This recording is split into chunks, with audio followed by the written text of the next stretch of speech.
Pagi selalu punya cara sendiri untuk menyapa, lewat kabin tipis yang perlahan terangkat atau melalui dingin yang memeluk tubuh, seolah menanyakan seberapa siap kita menghadapi hari ini.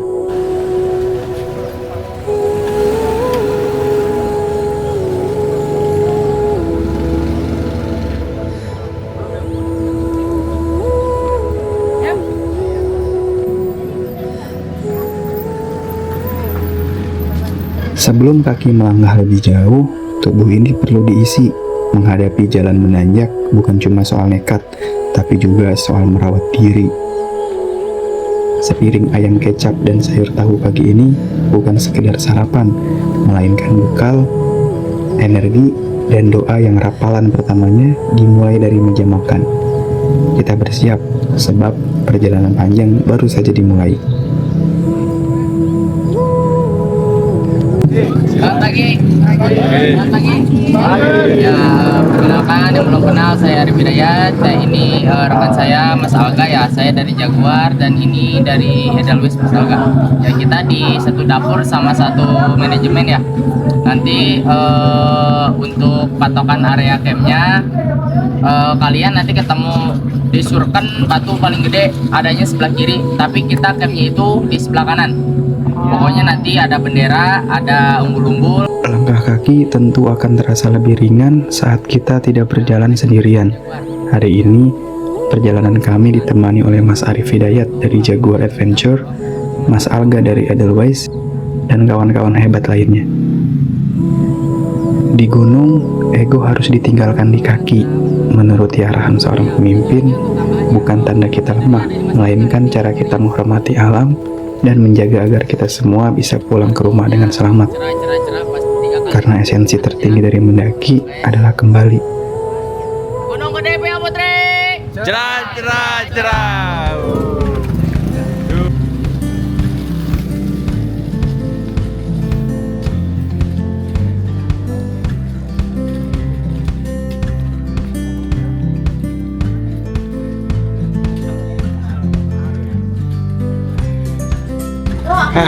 Halo teman-teman, perjalanan dari base camp menuju pos 1 di jam 8.14, kurang lebih setengah jam mungkin ke pos 1. Ya, nikmati saja perjalanannya. Setengah jam matamu, langkah kaki dan napas yang memburu punya hitungannya sendiri. Jalur awal ini masih menyajikan aspal berliku yang perlahan berubah menjadi tanah berbatu.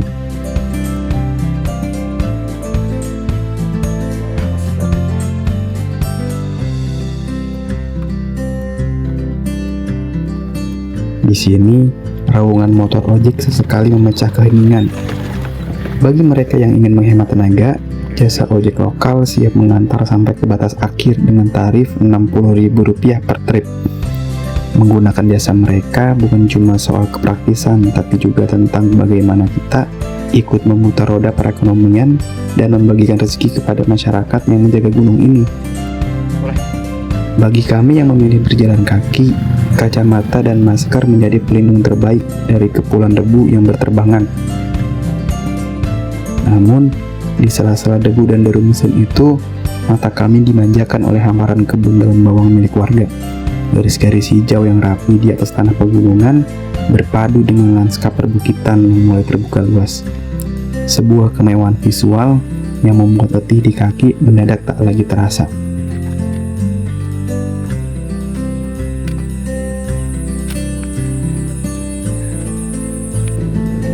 Udah, awas.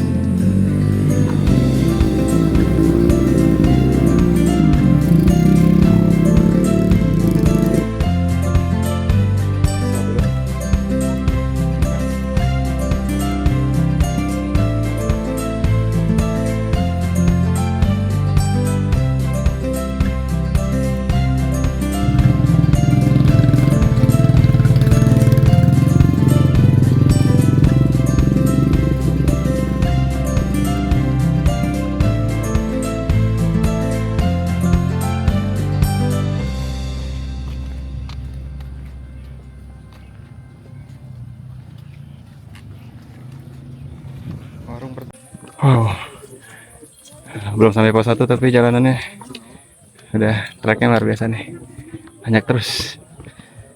Tapi masih kuat sih. Nggak tahu yang belakang saya kuat apa enggak.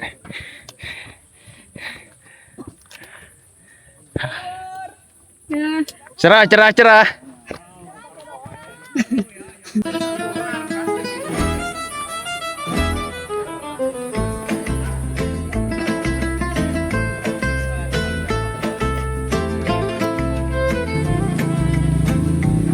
Dan disinilah batas akhir ojek roda 2.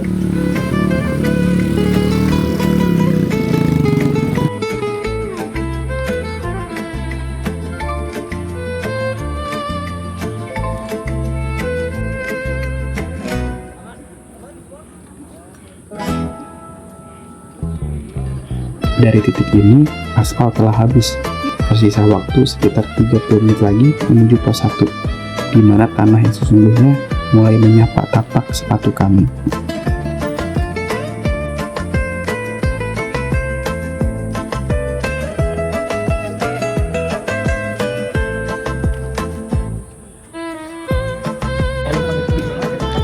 Sembilan 9.42 kita sampai pos 1.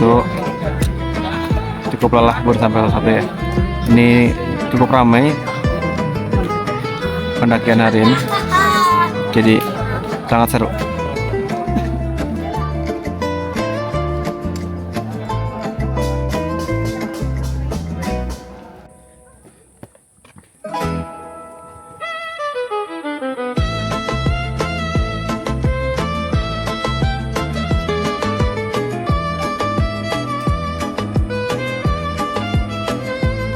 Perjalanan yang sesungguhnya telah dimulai.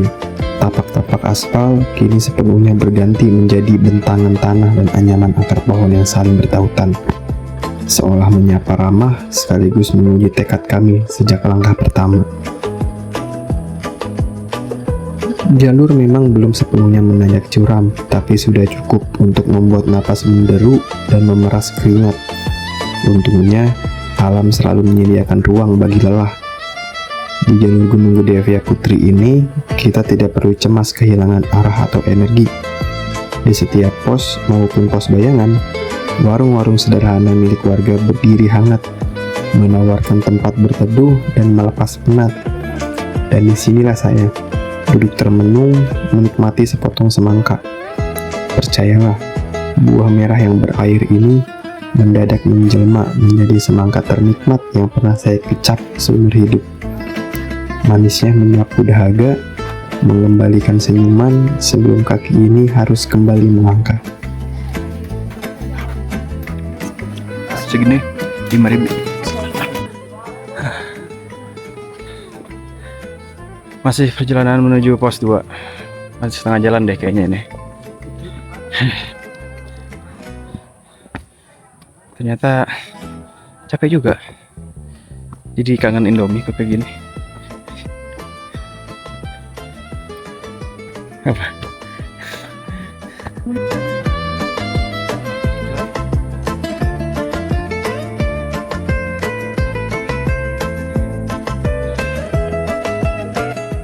Setelah jeda singkat di tempat singgah tadi, tubuh ini kembali meminta haknya untuk dirawat. Di bawah rindangnya kanopi hutan, saya menyempatkan diri menikmati sebungkus sosis untuk mengisi kembali tabungan protein. Terdengar sederhana, tapi di tengah hutan seperti ini, setiap kunyahan adalah amunisi berharga untuk perjalanan yang kami tahu masih sangat panjang. Sebenarnya, jarak dari pos 1 menuju pos 2 tidak terlampau jauh. Namun, setelah berdiskusi dengan pemimpin perjalanan, sebuah keputusan diambil. Kami akan terus menanjak dan merapalkan langkah langsung menuju pos 3. Sebab di sana, di antara keteduhan yang lebih dalam, adalah tempat terbaik untuk melepas ransel, meluruskan kaki, dan menikmati makan siang yang sesungguhnya.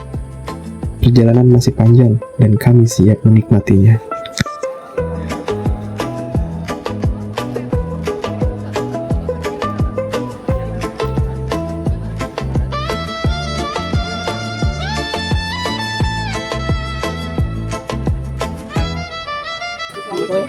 Teman-teman, kita sudah sampai pos 2 di jam 10.34. Pos 2 Legok Puncak 10.34. Satu pos lagi. Kita istirahat makan siang, pos 3. Habis pos.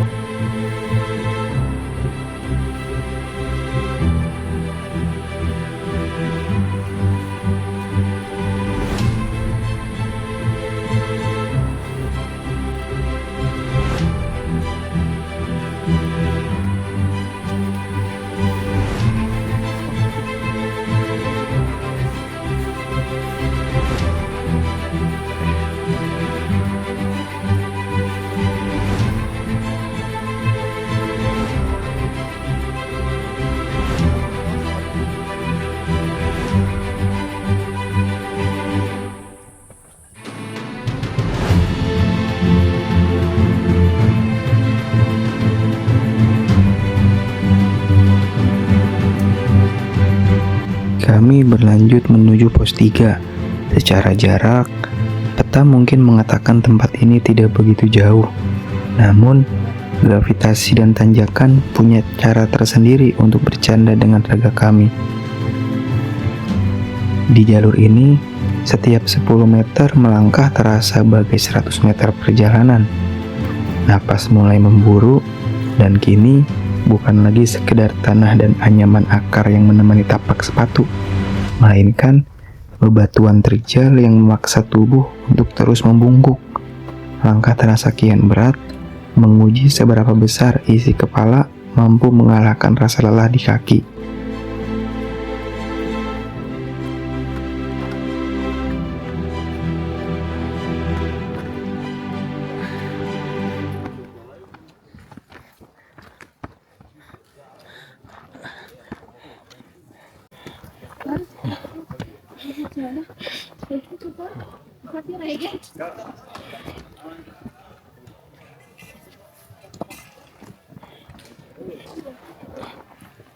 Mbak, jalan aja.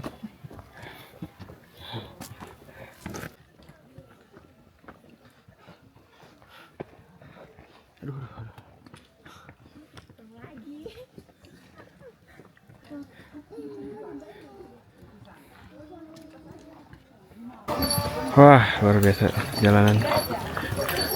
Mantap. Ya, nggak apa-apa.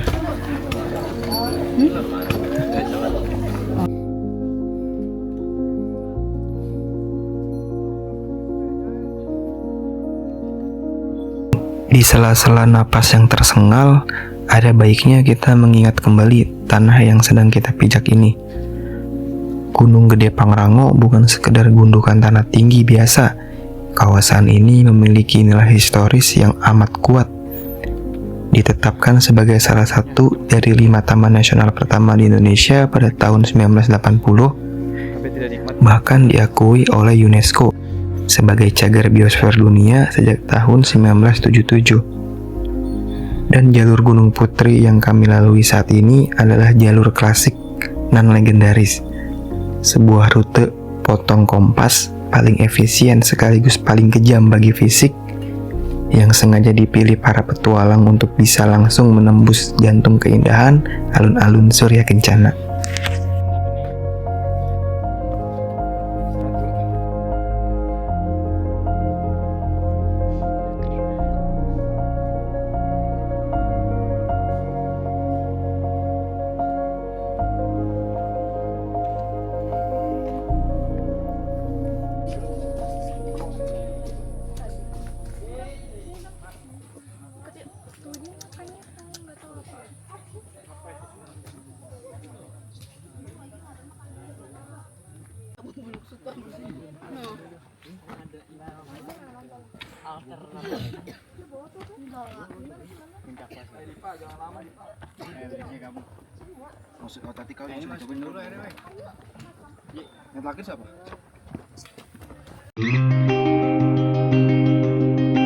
Karena kami berangkat di akhir pekan, keheningan gunung mendadak berubah menjadi ruang sosial yang baru.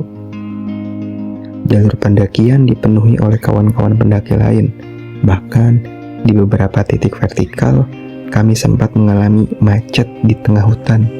Fenomena ini terasa lumrah, sebab bagi masyarakat urban, Gunung Gede adalah salah satu pelarian terdekat dari penatnya ibu kota. Sebuah destinasi terbaik untuk menjeda bisingnya dunia dan mengistirahatkan isi kepala yang mulai kusut.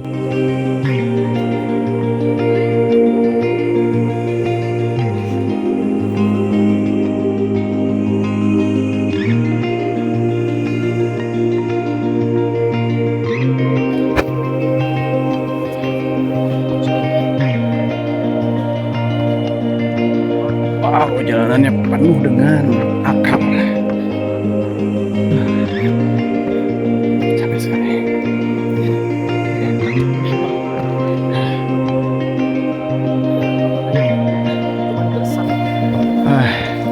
Nikmat nih bersandar di carrier.